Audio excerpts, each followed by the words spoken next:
have more experience and some people have less experience with artificial intelligence and machine learning.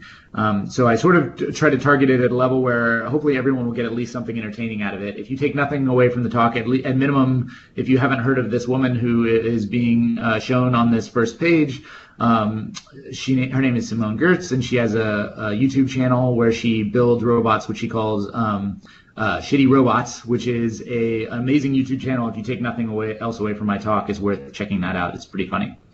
So I didn't know how much introduction there was going to be, so I'll just blaze through this brief introduction about my background, and that gives some idea about the bias that I'll be bringing to this conversation.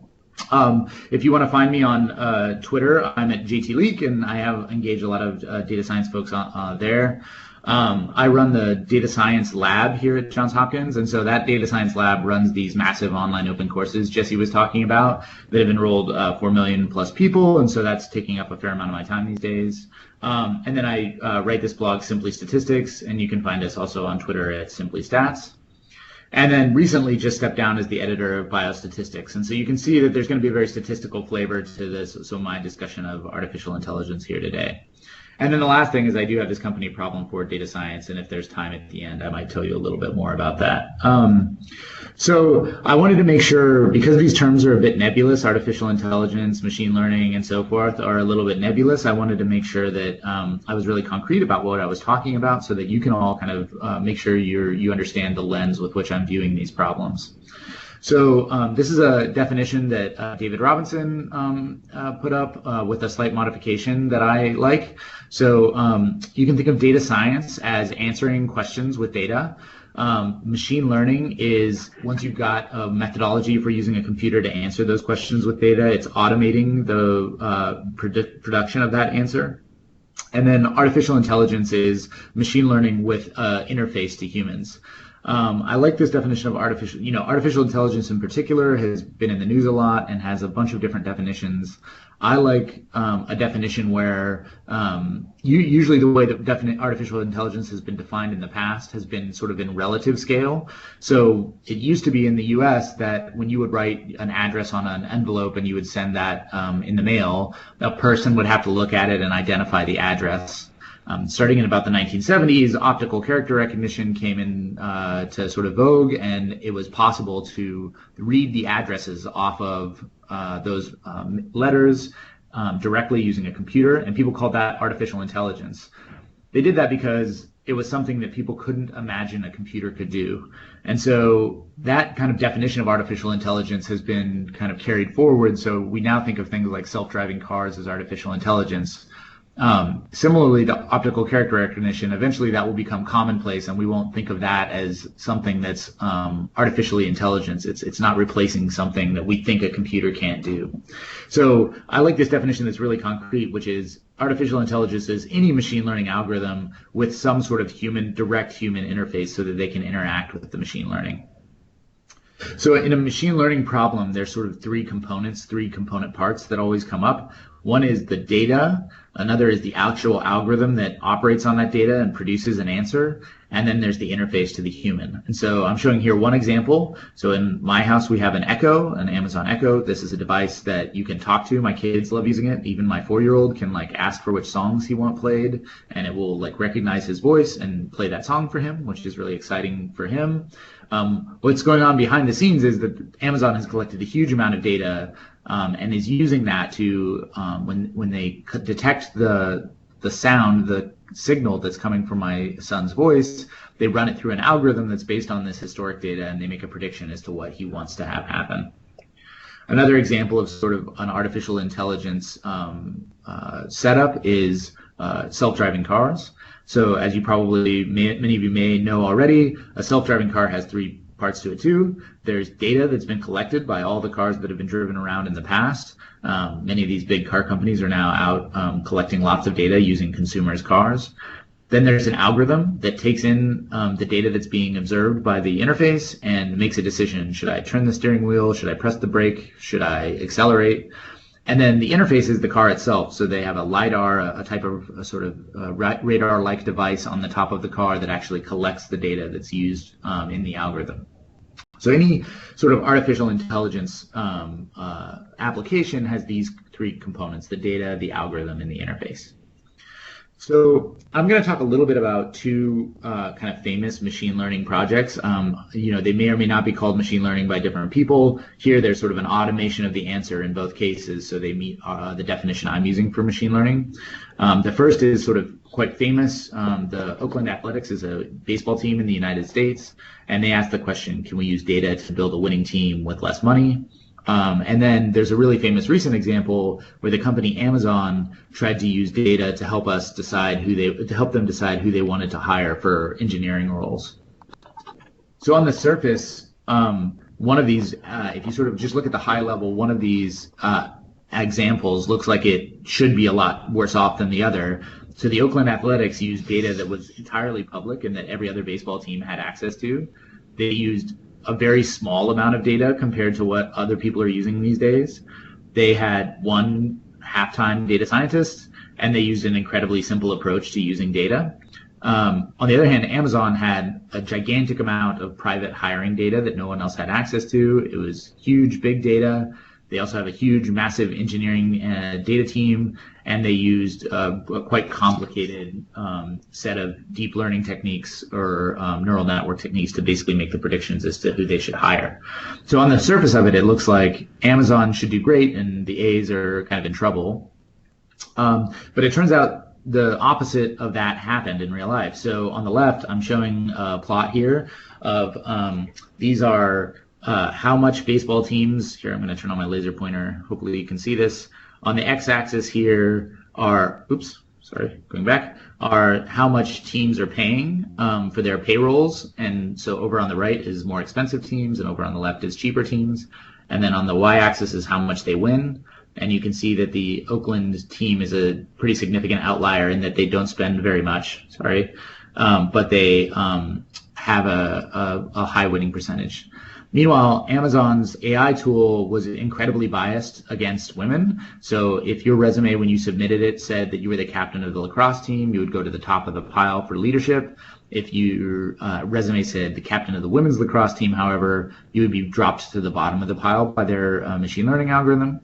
And so despite the sort of relative advantages of Amazon, they had a sort of a failure, whereas the A's had success. So I wanted to just dissect these two cases really briefly. So for the Oakland, they had public data on how, everyone knew that the more hits that you get in baseball, like the more hits your team gets on average, the more runs you score. And so that's correlated with how often you win baseball games. They made another very simple observation, which is that not just batting average correlates with wins, but in fact, something that correlates even better with wins is how often you get on base. And so there are ways to get on base that aren't as spectacular as getting a hit. For example, getting what's called a walk. Walks are boring, not super spectator friendly, but it turns out that getting lots of walks is really good if you want to win baseball games. And since they're somewhat more boring, they realized that they could spend less money and still get people that would help their baseball team win a lot. So this is all of the sort of Moneyball, if you've heard about that, and the movie with Brad Pitt in it and everything like that, is all based off this really simple regression-like observation that there's a good correlation between something called on-base percentage and wins. So it's not a complicated machine learning algorithm or anything like that. And then they could use this to then predict, if we wanted to get a player, we get a player that has a high on-base percentage that will help our team. So dissecting the error, on the other hand, with Amazon, it turns out that they had historically, Amazon had pretty biased hiring practices internally. They had historically almost exclusively hired men for engineering roles at a very high clip compared to women that were applying. And it turns out that when people submit their resumes, they actually tend to use different words. So, for example, these are the type of words in financial services applications for jobs. Women tend to use these words, and men tend to use a different set of words. And so there's a correlation between the types of words that you use in your sex, and there's also a correlation between the historic hiring practices, historic hiring success, and sex. And so when they built the model, it discovered from resumes that if you had these words in your resume, you were more likely to be successful at being hired at Amazon. And so it started to collect those data into the algorithm, and it built that bias into the algorithm, and so it was biased against women when it was hiring. So that's a little bit of a summary about that. And I think one of the key take-home messages here, and this is going to motivate the rest of the talk, is thinking about the difference between engineering and science when we're doing machine learning. And so when we're thinking about science, we're trying to learn something about the way the world works. And this is sort of the central dogma of machine learning. You can kind of think of it as you have some people you have something you want to make a statement about, say people. In this case, I have these little meeple that I've drawn. You take a small group of them, or even maybe a big group of them, a sample of those individuals, and you use the data that you've collected on this sample to make some prediction function that says, if I see a new meeple that has a bow tie, I'm going to call them purple, because most of the time in the sample that I have, meeple with bow ties are purple. And if they don't have a bow tie, I'm going to call them green, because most of the people that, the little meeple that don't have bow ties are green. So this is the simplest version of what machine learning is trying to do. It's very, in the engineering version of machine learning, you don't necessarily think about this broader population and this probability sampling. You just engineer the prediction model. You just kind of start from over here and engineer the prediction model and see, and you can make that work, but that can cause some problems. So in the case of the Amazon example, they had a biased probability. So while the real population of engineers, there were some women that were very good and some men that were very good. They collected a sample at Amazon that almost exclusively found, men that were successful. And so the sample that they collected, the training data that they were using, didn't represent what was going on in the real world. And so when that happens, no matter what algorithm you use, it will detect these biases in the training set, and it won't reflect what you want to happen in the real world. So this is where just thinking of machine learning only as an engineering problem can lead to, disasters. In the case of Amazon, it was quite a big public fiasco that this happened, and it also had some major consequences for people's employment. It can also be much simpler and smaller scale that this can happen, but it's worth thinking about the difference between treating machine learning as engineering and treating it as a scientific enterprise. So I'm going to talk a little bit about what I consider to be the two cultures in machine learning, and I obviously have a pretty strong bias towards the scientific one, and you can take that with a grain of salt, given what you know about my background, if you would like. So I'm going to first talk about machine learning as a pure engineering problem. And so these are the steps in building a machine learning model. You have to have some question you're trying to answer, say, who should we hire at Amazon? Then you have to collect some data, all the old resumes and whether they were successful or not. You need to do some processing on the data to get it organized and ready to build machine learning models. Then you need to do some transformations and visualizations, build some actual models that you're going to use to make the predictions.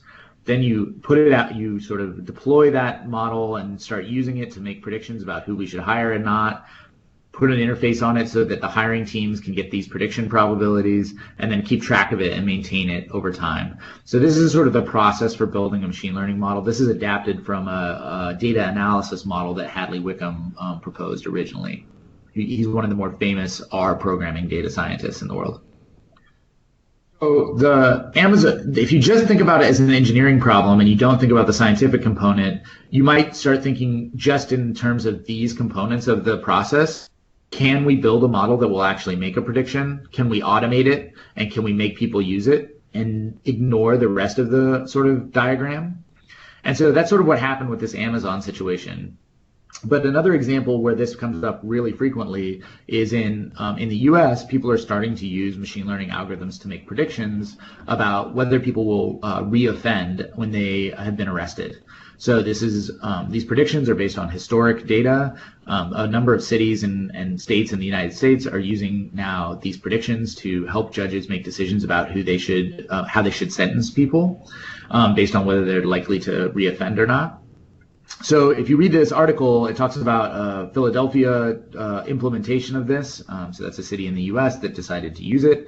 And they talked about how this was a unique case because they used what's called random forest modeling, which they talked about as this new tool that could be used. And I think one of the reasons why you're seeing such an uptick in the idea of just doing machine learning as engineering is because fitting these such models is quite easy. So I know that a lot of people, Jesse mentioned, use Python, and you could easily do the same thing with a few lines of scikit-learn code, but this is all the code you would need to use in R to train such and predict with such a recidivism model.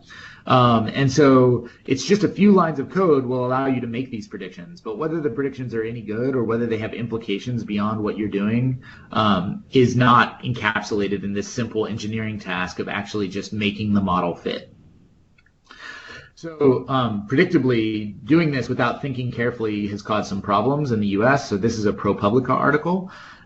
It was written about one of these machine learning approaches to predicting recidivism. And what they showed is that in the historic arrest data, there were deeply ingrained racial biases. And those racial biases came out in the predictions of the algorithms.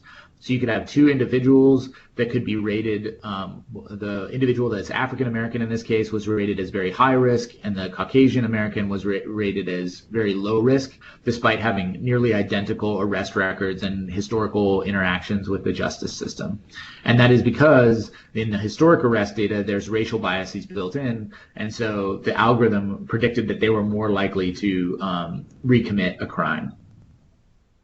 So the key take-home message there is that it's relatively straightforward now to fit machine learning models. The hard part is not just fitting them, but understanding what they're doing, whether it's doing what we want it to do, and really doing the science behind machine learning. So I'm just going to talk through a few examples of how this can be done in practice and what are the consequences if you don't, and just talk through what are the components of the scientific process that need to be brought to bear on machine learning. So this is related to this blog post that I wrote a little while ago that says the keyword in data science is not data, it is science. You could say the same thing about machine learning, that there's this key component of it that's science, not just engineering. Turns out that the blog post I wrote, people seem to like, so that it's actually cited in the definition of data science on Wikipedia now. So it's a sort of somewhat widely adopted view that the scientific component of data science is critical for getting it right. So I'm just going to go through the different pieces of this and talk a little bit about what does scientific thinking look like when applied to machine learning here. So with respect to the question that you're asking, it's important to know a couple of things. One is to have an idea about what success looks like in advance. And I'm going to show an example where my research group actually failed because we didn't know what success looked like before we started the project. So this is an example. MammaPrint is a breast cancer recurrence risk signature.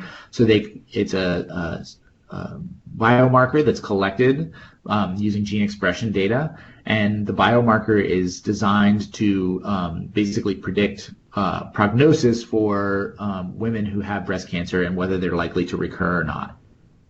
So MammaPrint is a widely used tool, and it's being used in the clinic. It's been FDA approved and so forth.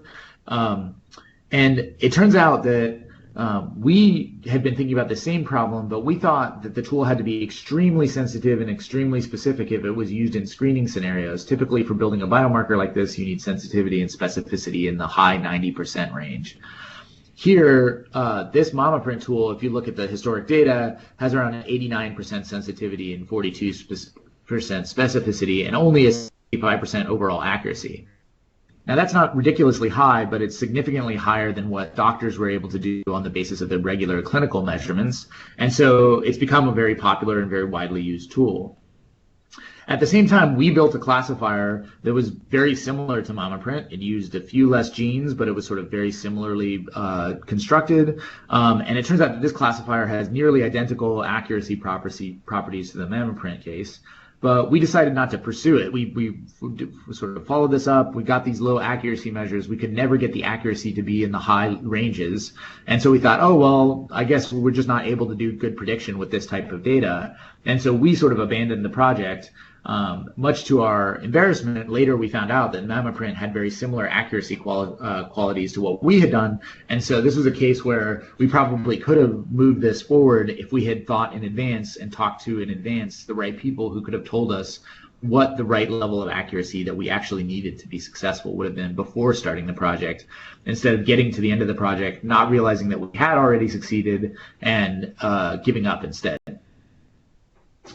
Another example of how scientific thinking can be brought to bear is on the design and collect phase of doing this sort of thing. We saw this graph before where we have some population that we're trying to predict, and we take some sample with probability to get this smaller training set that we use to build the machine learning model. Then we actually use that to estimate these prediction functions, which we then apply to new data.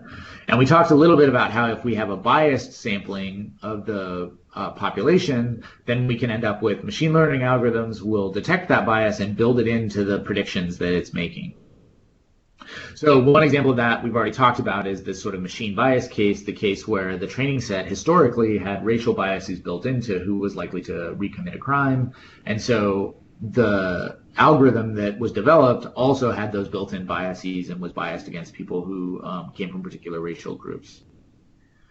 Another thing that is a common problem or a common failure if you're just thinking about machine learning as an engineering problem and not as a scientific problem is sometimes this prediction we're making here says we're going to use bow ties to predict what color the meeple are.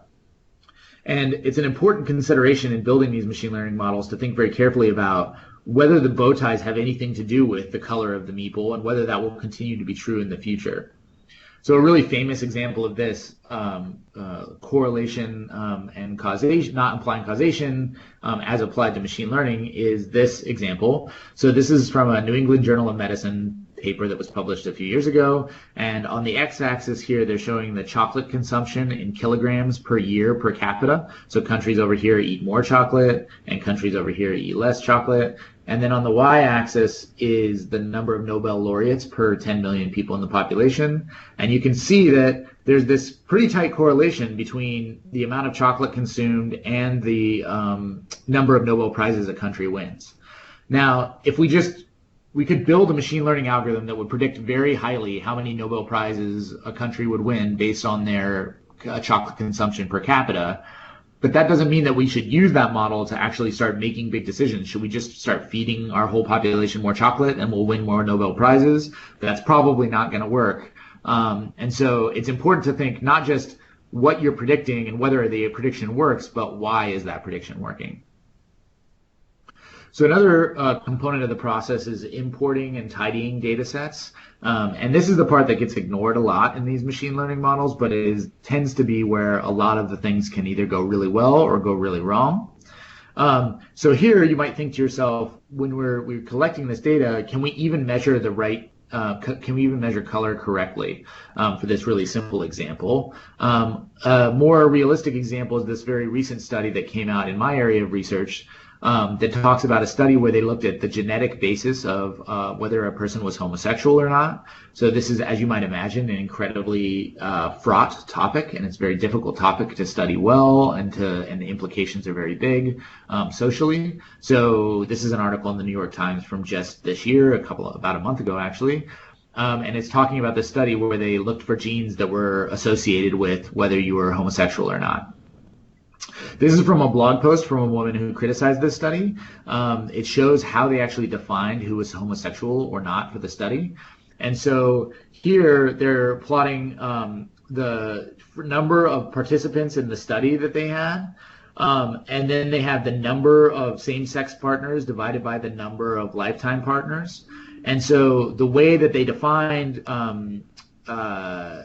whether a person was defined as homosexual for the purposes of the study was if they had ever had a single encounter with a person of the opposite sex. And so you can see, for example, that there's a big group of women who have had encounters with a person of the same sex, whereas men are much more binary in the sample, where they've either primarily had sex with people of the opposite sex, same sex, or with people of the opposite sex. And so by drawing this cutoff of who is considered a homosexual versus who is considered a heterosexual, they've made a definition, a binarization of this categorization of homosexual versus heterosexual that maybe doesn't reflect the underlying data. And so when they build a prediction model to try to predict who is of one category or another from the genes, genetic data, they're actually predicting something that's not very clearly defined. So this has implications also in the sort of transforming and modeling stage of building machine learning models. And so we need to confirm that we're picking a function here that accurately reflects the world and does a good job of reflecting what's going on.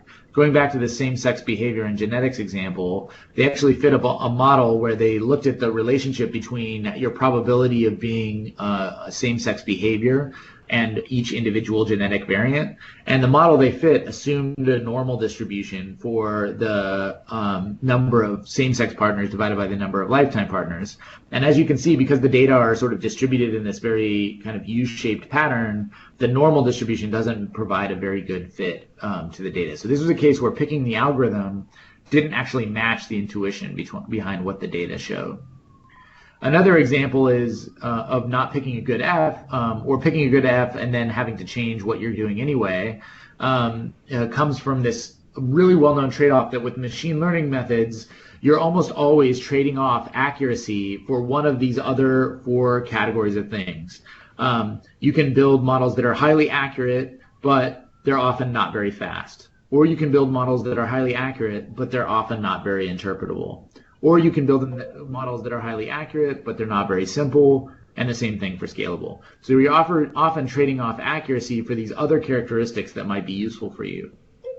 A really high-profile example of this is the Netflix Prize.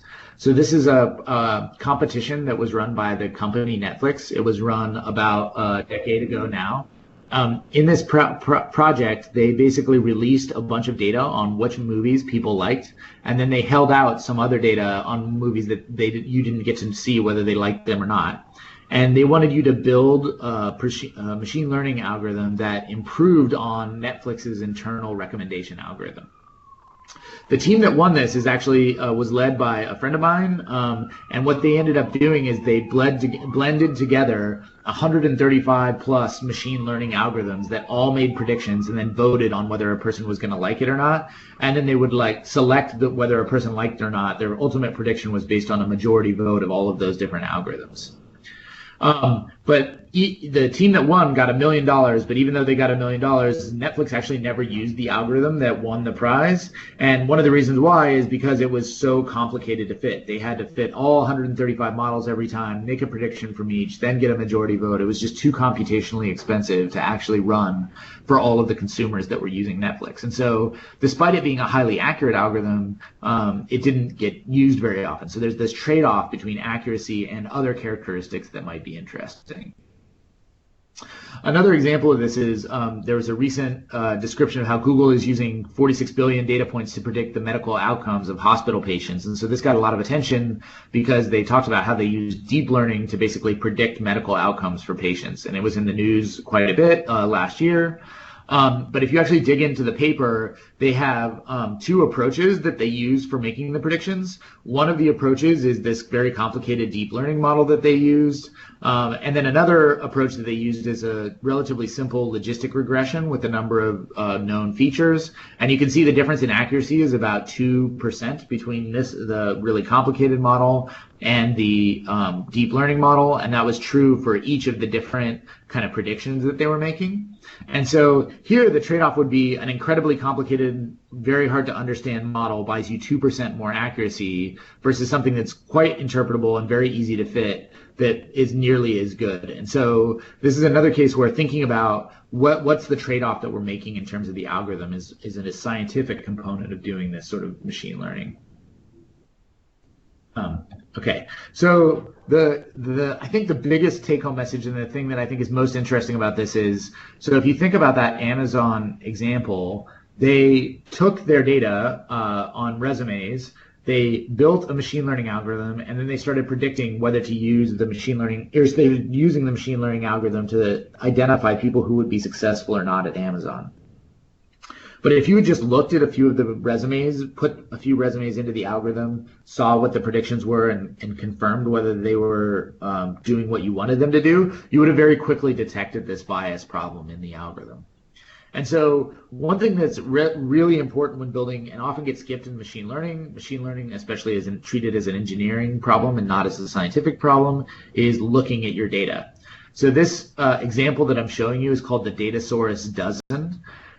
For every single one of these data sets that you're seeing on the screen, including the dinosaur, the 9 dots, the circles, the stars, every single one of these data sets, has exactly the same X mean, exactly the same Y value mean, exactly the same correlation.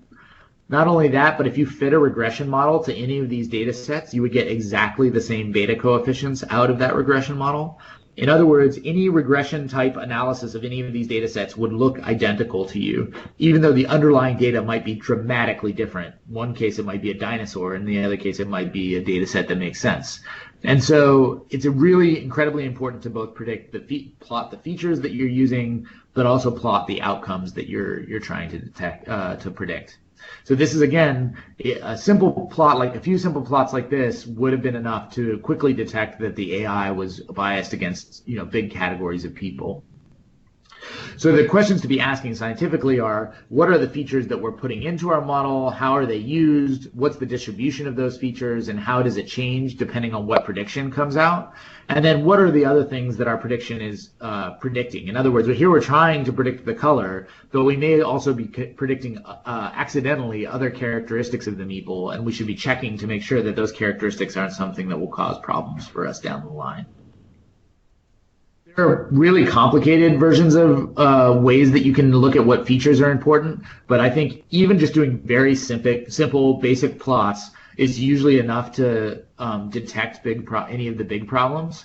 So, for example, in the example of the Amazon case, if you just look at the words that are most commonly being used by men and the words that are most commonly being used by females, you can see that, or males and females, you can see that there's dramatic differences in these words. You can also see that there's dramatic differences in their success rates. You don't need really fancy methodology to visualize that this might be a problem. So then we also want to think a lot about what's going into the machine learning model and how does that relate to what's coming out. So the classic example I just showed you a minute ago is it's very hard to imagine a scenario where just eating more chocolate will lead to more Nobel Prizes. That's a very hard connection to imagine making. So whenever you see a machine learning or AI model that's proposed that uses a data type to make a prediction where it's very hard to logically see how that data would make that prediction, it's a good bet that that's something to be skeptical about.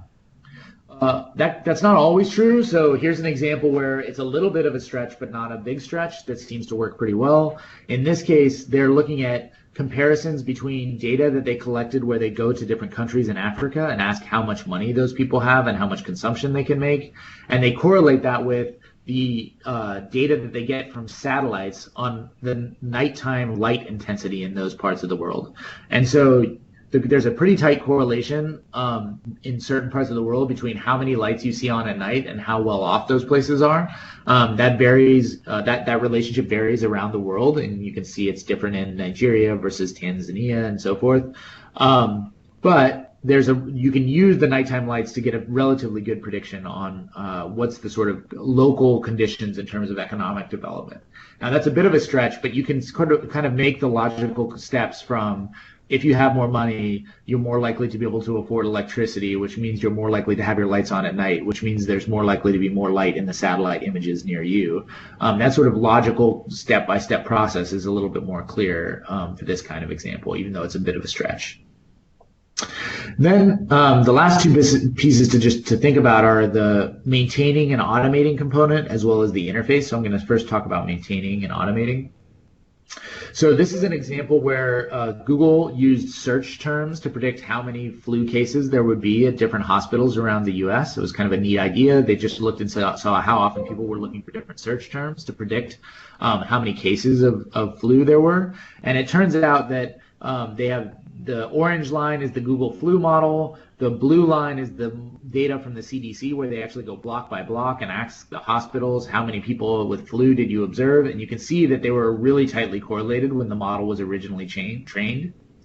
But then the swine flu happened, and so people started searching for things differently. And so when the underlying data changed over time, you can see now that there's a huge difference between the CDC estimate and the Google flu trend estimates, where the Google flu trend estimates are much, much higher.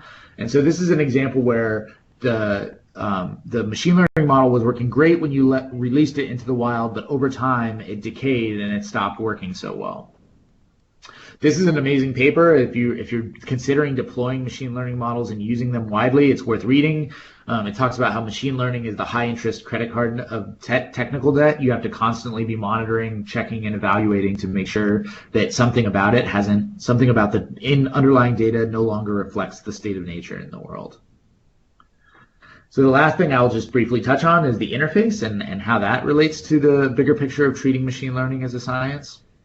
And so here you have to start thinking, in the US at least, about how artificial intelligence is just being considered as a regulated device in the United States. This is sort of the initial conversations are happening with the US Food and Drug Administration. So on a regulatory level, figuring out how interfaces work with humans, how you can actually directly interface machine learning to humans is a work in progress.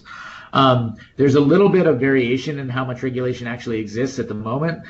So on the left here, I'm showing you a search for my son's name, and you can see all the photos that pop up in Google Photos. This is a very low regulation industry. If your machine learning model doesn't work very well, nobody really cares. And so, you can kind of do whatever you want in terms of the interface. A more regulated example would be self-driving cars, although surprisingly, this is not as regulated as you'd think it would be. In certain states in the US, you just have to file a little bit of paperwork and you can be a self-driving car company and put these out on the road. There's no real standards that have been developed at a national level. Whereas things like drugs have a pretty significant, if you want to run a clinical trial and use machine learning to use it in a device, you have a very strict regulatory framework that you have to take advantage of, or to pay attention to. So the sort of interface, the way that machine learning gets applied and actually interacted with by humans is dependent pretty heavily and has to be thought of very carefully in terms of how much regulation is in place and what are the consequences of deploying this machine learning model to the population. So I think I've used a lot of sort of negative examples about how things can go wrong, and I wanted to sort of talk a little bit about how things can go right and what's the sort of keys to success in building out machine learning in a sort of a way that's consistent across an organization.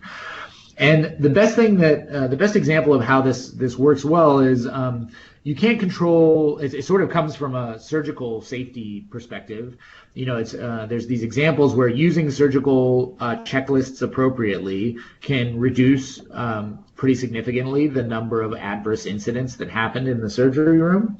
And so you can't control that infections will occur or not, but you can apply a very consistent, vetted process over and over, even if it's very simple, to make sure that you get to the right answer. And so machine learning is very similar.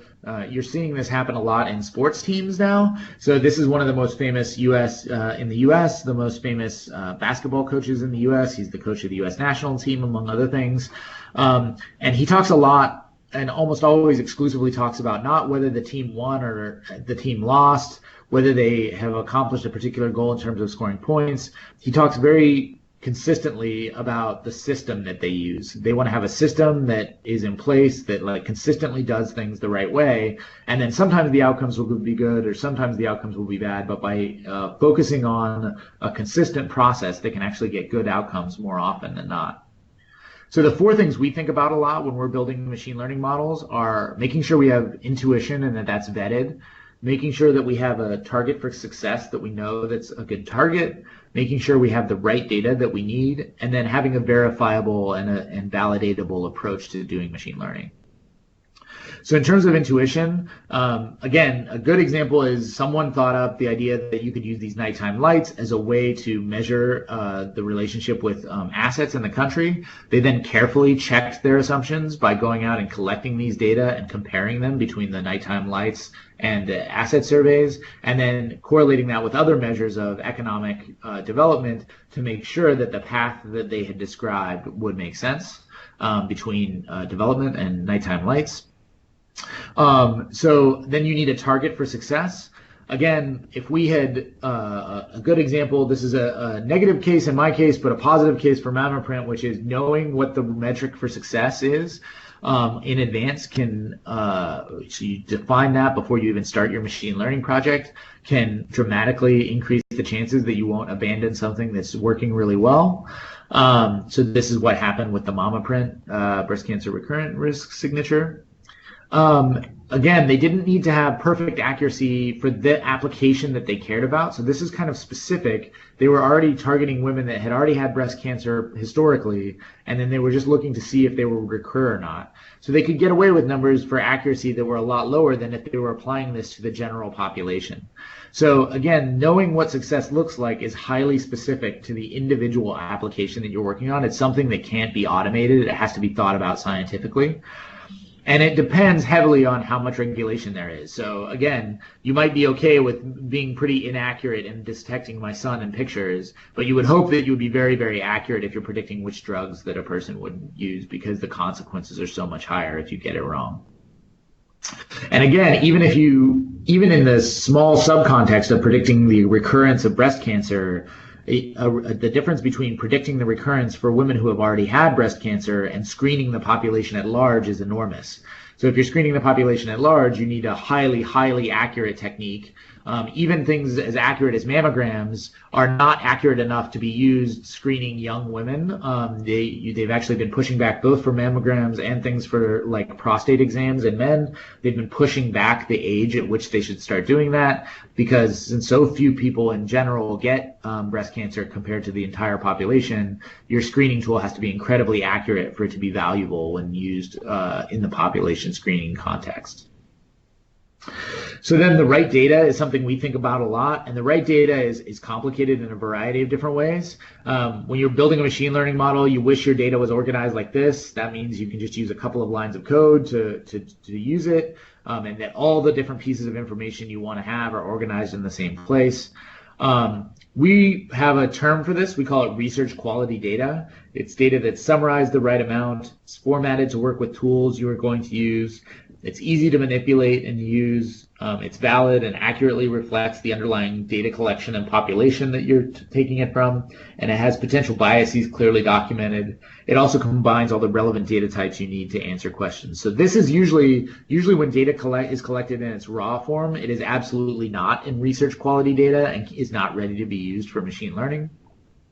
So this is an example. This is a representative example of a medical record where the data is not ready it's not research grade. An example of that, for example, here is it says to take 1 tablet by mouth with grapefruit juice. So someone would have to either by hand or using an algorithm, natural language processing algorithm, figure out that this information is probably relevant, 1 tablet by mouth, whereas maybe the grapefruit juice information isn't relevant, and remove it and sort of process the data to get it ready to do something like machine learning. So these are the steps in taking raw data, say from an electronic health record, and turning it into research grade data. You would have to take the raw data that's structured and unstructured, summarize it and format it into sort of an organized data set. You would then want to run some quality control checks and to confirm that the dates are in the right ranges and that the information you pulled out from the natural language processing looked right. You would then document how you actually pulled the data and organized it, and document what the potential biases are. Then you would have to merge it with outcomes data. Typically in health records data, there isn't necessarily the outcomes that you would want to measure to be able to make predictions. So you'd have to merge that outcomes table and match it to a health record table. Then you would have to create the resulting merge table would be a research quality table, which then you would need to be able to distribute, but only after you've carefully thought about who's got access to it and so forth. So you think you have the data when you just have a medical record, but you actually have these steps that you have to take to be able to make it useful for doing things like machine learning. And so then the last thing that we think of in terms of our process is a verifiable approach. So this is kind of a famous tweet that's when you're fundraising or doing your grant submission, it's artificial intelligence. When you're hiring people, it's machine learning. When you're actually running it in practice, it's regression. And then when you're debugging, it's even simpler things like that, just looking at what the output is. So going back to that Google example of using all the data and deep learning to try to predict what's going to happen to patients, you can see that their deep learning approach is slightly more accurate, but it's much, much less interpretable than this baseline approach. And so if you're going to be using this in practice and running it on patients and will have to explain to them why they were classified into one group or another, you might choose to sacrifice a little bit of accuracy to be able to very clearly explain to patients why they ended up in one group or the other when they're getting their predictions for them. And so then the last thing, and this is I think the piece that we are struggling with here, but I think everybody struggles with, that we struggle with at the company I work with and everything else, is trust in the process. So this is the famous example of a success. The Oakland Athletics used data to improve their process and make better predictions and improve their team. But it turns out this didn't go as smoothly as it sounds when you hear about it in the press.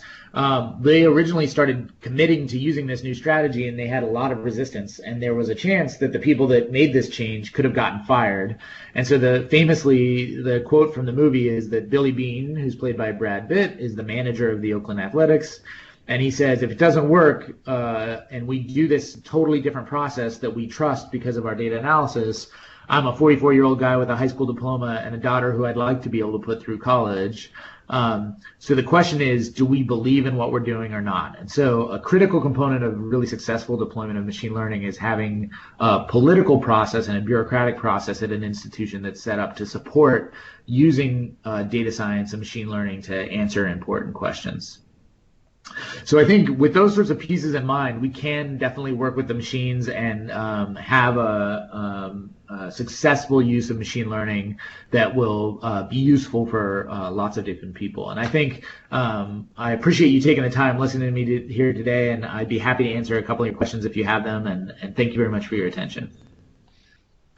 Great presentation, Jeff. Thanks so much for taking the time out of your busy day to help enlighten the people on the call. It's been extremely informative. Certainly, if anyone has any questions, please put them into the chat window. One quick question I've at least has kind of spurred from the discussion is the line between having a centralized AI teams versus distributing AI into the business. And certainly I think there's a need for the data scientists that actually know and can validate and can help assist, and versus, in contrast, the business units who have resources that are a bit more high level, but there's a lot more resources. And I guess I was interested in what you would advise, like in a large organization, or in a large organization like us, where we have 100,000 people plus, and just in terms of a business model, how do you get this going, and what is that line between centralizing versus distributing the AI resources? Yeah, that's a great question. So so we have a course on this, a whole course on this. So I'm going to summarize all that. It's called Executive Data Science and is on Coursera, building data science teams. But I'm going to try to summarize it all in 30 seconds for you here. The basic thing that most groups that have big data science efforts have learned is that it's important that the data scientists have both, and the machine learning and AI practitioners have their foot in both fields. So the people that you can tend to centralize, or the parts of it that are more centralizable, tend to be the really low-level data processing components of it. The sort of data engineering effort tends to be centralized at most of these organizations. But the places that are really successful with their AI teams or data science teams would build it the way that it's most successfully been replicated for building it is that those teams sit together part of the week, and that way there can be cross-fertilization of ideas and that they have support. Their management infrastructure usually comes from, there's a data science or AI manager who's actually in charge of that centralized team. But then the team, each component, either it's a group of people or one person at a time, is actually embedded with the functional units, and is actually learning the actual business processes and understanding the ideas and the scientific and business questions that are coming up. So it's really important that they have their foot in both of the fields, that they both have a central home where they can feel supported and where they can share latest technologies and best practices, but also that they sit specifically part of their time with the functional groups so that they learn about what their machine learning approach is being applied to and how it can go wrong. Does that make sense? Absolutely. Yeah, for sure. Thank you. Is there any other questions?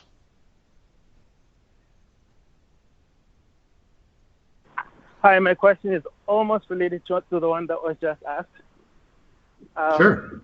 What I wanted to figure out is there is a domain that is users that require this data, that require the results from the data set. and then there is the data science team. The question is, how much into the domain that the data science team is supporting does the data scientist have to be into? So, for instance, engineering. I am an IT person. I understand the data science, infrastructure, the software, the technical side of things, but not so much the engineering side of things. Can I still be an efficient data scientist for the engineering team? Yeah, so I think that the key you can separate out those. It depends very much how the organization, your specific organization is set up. We've worked with different structures at different places.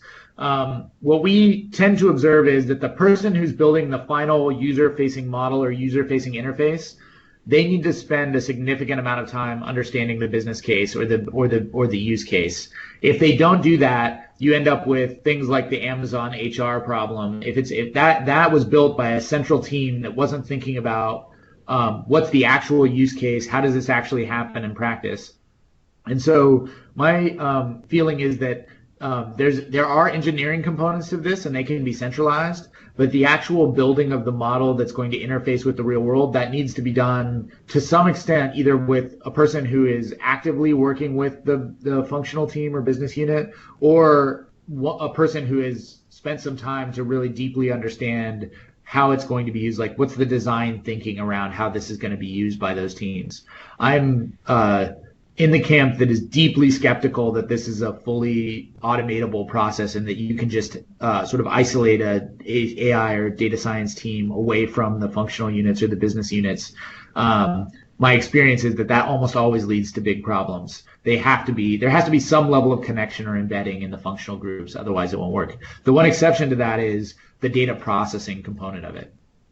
So we work with a lot of companies at Problem Forward, the company I work with, where the main product that company offers is basically data cleaning as a service. We just clean people's data and they pay for a subscription to that. But we don't actually build the models or use that data to actually answer the questions. That's all done by the people at the company themselves, since they actually know the problem.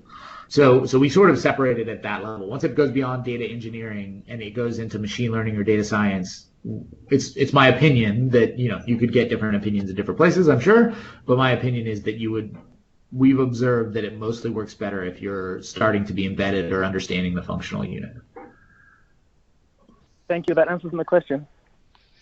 Great, and we've got one last question in the chat. What are your thoughts on constantly monitoring the logarithm to avoid the inherent bias in ML? Yeah, so the way that we do that is we have actually, and most people are starting to do this as well, I'm not claiming any unique knowledge here, is that there's an automated quality control system that runs, depends on how frequently you're making predictions, but say once a day, and produces an automated report on the variables that you think are most important. So for example, you would get an automated report each day that says, how many of the people that applied to Amazon today were predicted to be successful are men and how many are women, and that report is monitored by a person only if the predictions go outside of some predetermined bounds. So people usually make some boundaries conditions on the predictions that they made, and if things start to go outside of those boundary conditions, that's flagged for a human to review and make sure that something hasn't gone wrong. So you can kind of set up automated reporting and automated QC, which then can be evaluated by people.